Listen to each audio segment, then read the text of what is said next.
প্রিয় শ্রোতা মণ্ডলী, হুজুরে আকরাম সাল্লাল্লাহু আলাইহি ওয়াসাল্লামের আদর্শ সম্পর্কে বলতে গেলে আমাকে আগেই বলতে হয় বিশ্ববরেণ্য লেখক মাইকেল এইচ হার্ডের কথা।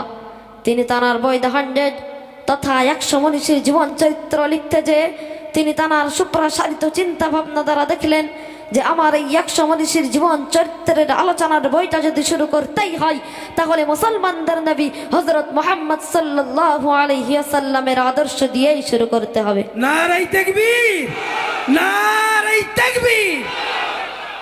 আচ্ছা বলেন, কাইম সাহেবের কেন লোকে গাল দেবে না? এইসব মাল যদি মার্কেটে ওঠে বাদামের খোলা পালামের পথ পাবে। লা তাকনাতু মির রাহমাতিল্লাহ বললে বোম্বে বন্ধ টান। এইসব মাল যখন মার্কেটে উঠবে তখন ওসব পার্টি পালাবার কোনো তাহলে কাইম সাহেবকে গাল দেয় বলে এমনি গাল দেয় না, ও ন্যায্য গাল দেয়। গালির কাল চলছে তো, গাল তো শুনতেই হবে তার। এখান থেকে ঠিক আছে, আমি ওর রস করতে শুনিনি, আমি তো দেখলাম বাচ্চা বানা। তো আমাদের তামজিদ সাহেব বললেন না, যখনই বক্তৃতা করে তখনই 5 সেকেন্ড হয়, কিন্তু জোতলা দেখি কেরম মনে হচ্ছে? জালটা কি খারাপ বলে মনে হয়? জোতলা দেখি কি মনে হয়েছে? হ্যাঁ হয়েছে, হ্যাঁ হ্যাঁ উত্তর বাকি বিল্লাহ মায়ের জন্য দোয়া চাই 1000। কি বলছেন? ওর বলতে দিতে হবে? তাহলে তুই অস করবি, এখানে অস করে এখান থেকে নেবে তো ঘুরে আসবি। যদি 10,000 টাকা না ওঠে তোর কূপকে খায় করবো। উঠে আয় হুজুর একটুখানি না, একটু বলুক, সবাই চাচ্ছে এর একটু হুজুর কথা। হ্যাঁ, আমি শুধু মুখস্থ করি 1000 টাকা, 3000। এক বৈঠকে, তার মানে পড়া শুরু করে শেষ না করা পর্যন্ত তাকে অন্য কাজ করতে দেওয়া হয় না। বড় জোর টয়লেট বা একটু চা পানি খাওয়া, দুপুরে ভাত খাওয়া, নামাজ, এই ছাড়া তাকে কিন্তু আর কোনো সুযোগ দেওয়া হয় না। কটা ভুল গেছিল করছি? আমাদের রায়হান ওর আব্বা দিয়েছে 1000 নগদে, এবার পাগড়ি নিয়েছে। 4টে না 5টা? বাড়ি কোথায়? করমপুরে বাড়ি আমার। এই কচি 4টে 5টা ভুল গেছে বা কম বেশি হতে পারে, কিন্তু পুরো কোরআনটা শুনিয়েছে। এরকম অনেক মাদ্রাসা থেকেও তৈরি হয়, সেটা আল্লাহর শুকরগুজার হচ্ছি যেখান থেকেই হোক না কেন। কিন্তু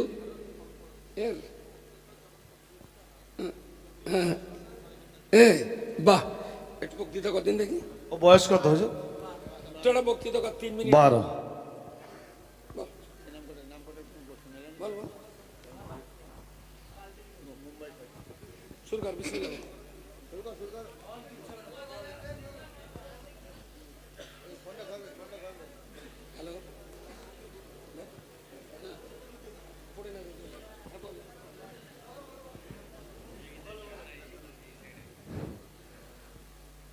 আসসালামু আলাইকুম ওয়া রাহমাতুল্লাহি ওয়া বারাকাতুহু।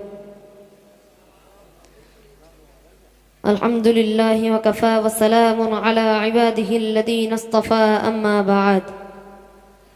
ফাউযু বিল্লাহি মিনাশ শাইতানির রাজীম। বিসমিল্লাহির রাহমানির রাহিম। ইন্নাকা লা'আলা খুলুকিন আযীম। সাদাকাল্লাহুল মাওলানাল আযীম।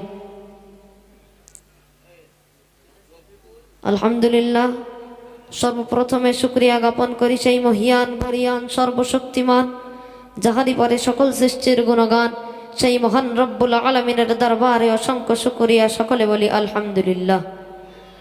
তারই পর এই মানবতার মুক্তির দুধ মনুষ্য জাতির উভয় জগতের কাণ্ডারি জগৎগুরু হযরত মুহাম্মদ সাল্লাল্লাহু আলাইহি ওয়াসাল্লামের প্রতি সকলে উচ্চ কণ্ঠে মন খুলে বলি সাল্লাল্লাহু আলাইহি ওয়াসাল্লাম।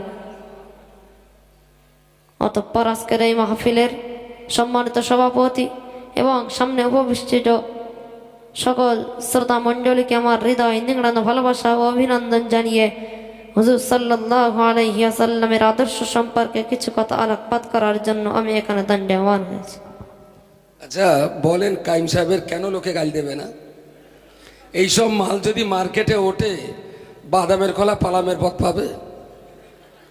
লা তাকনাতু মির রাহমাতিল্লাহ বললে বোম্বে বন্ধ টান। এইসব মাল যখন মার্কেটে উঠবে তখন ওসব পার্টি পালাবার কোনো তাহলে কাইম সাহেবকে গাল দেয় বলে এমনি গাল দেয় না, ও ন্যায্য গাল দেয়। গালির কাল সুস্থ, গাল তো শুনতেই হবে তার। এখান থেকে আমি ওর অজ করতে শুনিনি, আমি তো দেখলাম বাচ্চা বা রফিকুল আতাউল আব্দুল্লাহ, মুম্বাই, ৬,০০০ টাকা। ওর যেখানে দোষ তার পরের থেকে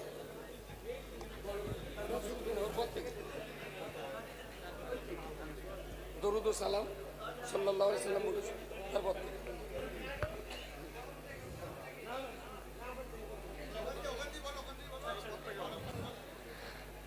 প্রিয় শ্রোতা মণ্ডলী, হুজুরে আকরাম সাল্লাল্লাহু আলাইহি ওয়াসাল্লামের আদর্শ সম্পর্কে বলতে গেলে আমাকে আগেই বলতে হয় বিশ্ববরেণ্য লেখক মাইকেল এইচ হার্জের কথা।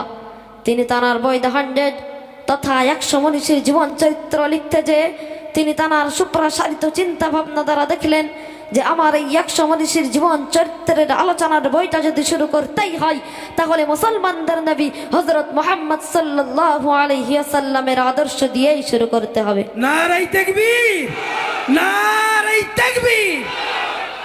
হুজুর আকরাম সাল্লাল্লাহু আলাইহি ওয়াসাল্লাম তিনি এমন একজন মহামানব যার আদর্শ ইসলাম ধর্ম অবলম্বী মানুষদের গণ্ডি অতিক্রম করে বেধর্মীদের জগতেও আলোড়ন সৃষ্টি করেছেন। শুধু তাই নয়, আজ থেকে প্রায় ১,৫০০ বছর পূর্বে গোটা পৃথিবী যখন ঘোর অন্ধকার অমনিসার কৃষ্ণ নেকাবে আচ্ছাদিত ছিল, মানব সমাজ যখন অশান্তির দাবানলে দাউ দাউ করে জ্বলছিল, ঠিক এমনই একটি কঠিন যুগে আগমন করে অন্ধকারের কুজ্ঝটিকায় নিমজ্জিত মানব জাতিকে ইসলামের সুশীতল ছায়াতলে নিয়ে এসেছিলেন কেবলই তাঁর সুমহান চরিত্রের দ্বারা, যে চরিত্রের কথা স্বয়ং স্রষ্টা গ্রন্থ রাজ আল কোরআনে জানিয়েছেন, ইন্নাকা লাআলা খুলুকিন আযীম, অর্থাৎ নিশ্চয়ই আপনার আদর্শ সর্বশ্রেষ্ঠ, অর্থাৎ হে নবী আপনি উত্তম চরিত্রের উপর প্রতিষ্ঠিত। সম্মানিত শ্রোতা মণ্ডলী, হুজুর আকরাম সাল্লাল্লাহু আলাইহি ওয়াসাল্লাম তাঁর উত্তম আদর্শের কথা তায়েফের ময়দানে দেখিয়েছিলেন। তায়েফের মাটিতে যখন তিনি কলেমার দাওয়াত দিতে গিয়েছিলেন, তায়েফের ছেলেরা হুজুর সাল্লাল্লাহু আলাইহি ওয়াসাল্লামের দিকে পাথর ছুঁড়ে ছুঁড়ে মেরে রক্তাক্ত করে দিল। হুজুর আকরাম সাল্লাল্লাহু আলাইহি ওয়াসাল্লামের শরীর থেকে রক্ত গড়ে গড়ে পায়ে জুতা মোবারক এসে জমাট বাঁধল। সেই সময় জিবরিল আমিন আলাইহি ওয়াসাল্লাম এসে বললেন, ইয়া রাসূলুল্লাহ, ইয়া হাবিবাল্লাহ, হুজুর আপনি যদি আমাকে একবার হুকুম দেন আমি জিবরাইল গোটা তায়েফবাসীকে পাহাড় চাপা দিয়ে ধ্বংস করে দিব।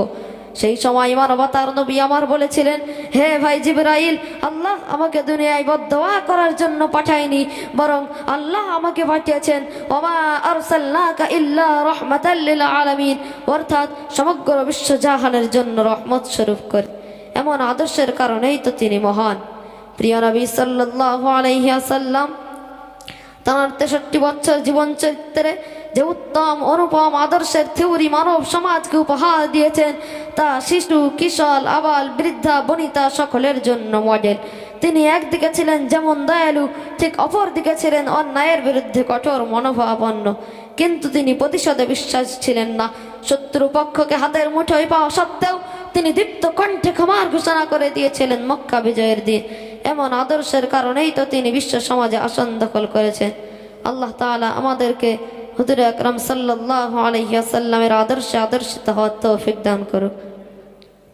আমিন। নারায়ে তাকবীর, নারায়ে তাকবীর।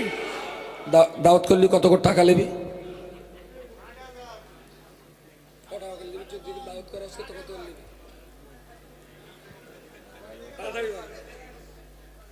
তোরে দাওয়াত করলি কত করে নিবি? ঠিক আছে, ও তালগোল পাকিয়ে ফেলছে। আসসালামু আলাইকুম, এক্ষুনি আসলে